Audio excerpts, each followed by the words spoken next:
NWA Prepper here. So it's been a while since I've shared my origin story, for lack of a better way to say it. And we have lots of new subscribers. So I thought I would share a little bit about why preparedness is important to me and what really kicked me off in trying to make it more than just,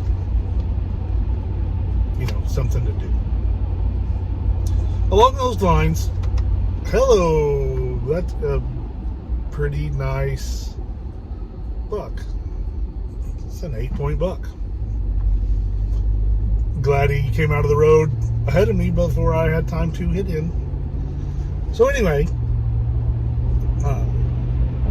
my background from, I say birth, but my background from very, very young was in scouting. So, a scout is prepared, be prepared is the motto. And I started learning, things that I enjoyed, such as the emergency preparedness merit badge really got me excited. And wilderness survival was great. I loved it as well. And cooking merit badge was great. I learned lots of things, and I learned interests that I had through the merit badge process of scouting, which is what those badges are for. They're not to master anything. They're just to let you know that, hey, Travis enjoys first aid. That'd be a good thing for him to look into. And so I did. I did other programs as a youth, Civil Air Patrol. I did, but basically anything you can think of that they had in my area that had anything to do with emergency services or civic response, I did. And then upon graduating, I went on a path that weaved me around, but it always centered around emergency services or medical response, in one way or another. And so we went through all that stuff, and it got me to where I had a career. I moved to the fire department, and so I'm a firefighter, EMT, and a police officer. I would spend 24 hours on duty at the fire department. I'd get off. I'd go spend 12 hours at the ambulance department, and I'd work every hour I could other than that as a bicycle policeman in South Arkansas. I got married. We moved around to other fire departments. I applied my way home. So I kind of worked the ticket of the old British military, where you work your way to where your home is. It's always been in the fire department. It's always been in emergency services or law enforcement. I did do some time as a deputy coroner. But all that doesn't matter. 2009, Northwest Arkansas, or the region, not just Northwest Arkansas, was hit by a catastrophic ice storm. It shut everything down in my part of the county my home was without power for 17 days. I was not prepared for that. I didn't have what I needed to take care of my family. I had to send my family away for them to be warm and safe. I had to send them away.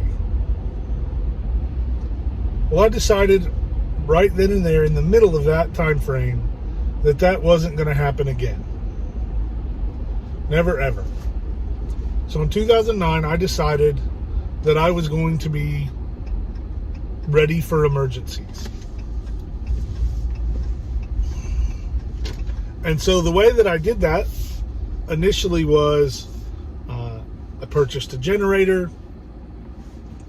Then from the generator, I need to have some extra fuel. What else did we need? Well, we didn't really have anything that was easy to cook for food, and so I had to do that. And then I remembered somewhere that I'd read or taught or done a 24-hour kit or a 72-hour kit. in some of my Red Cross training. I'm like, okay, so I can do this. So I printed out the list, and I built this 72-hour kit, and it just didn't seem like enough. I'm like, well, in that much time, maybe the kids would want this, or my wife would want this. And so I added, and before I knew it, I had, half a closet with stuff, but no plan. And so I started researching and found some meetups on, Fayetteville Preppers, and I drove to that for a few times. Started doing some things with preparedness groups, and it just springboarded me from there to one day I'm like, okay, I can do this. I need to find a bug out location, someplace I can go to take my family to safety if this primary doesn't hold.